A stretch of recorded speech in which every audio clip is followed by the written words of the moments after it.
First of all, first நன்றி சொல்ல வேண்டியது producers Maddy sir, Krishna sir and Aravind sir and Murali. Because இவங்கனால தான் நான் இந்த ப்ராஜெக்ட்குள்ளே வந்திருக்கேன். என்னோட கதாபாத்திரத்தோட பேர் வந்து பத்மாவதி. இவங்க வந்து வேற ஒரு எராலேருந்து வராங்க.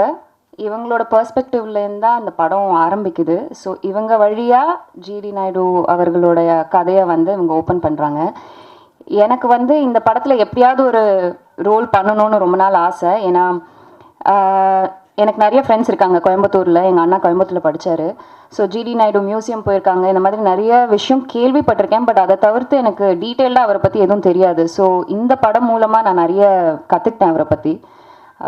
எப்படிப்பட்ட ஒரு இன்னோவேட்டர் அவருன்னு. So it's been pleasure working in this project. And இன்னும் ஆக்சுவலி இந்த படத்தில் ஒரு சில விஷயங்கள் தெரியும், ஆனால் அதை தாண்டி இன்னும் தெரியணும்னு ஆசையாக இருக்குது அவரை பற்றி.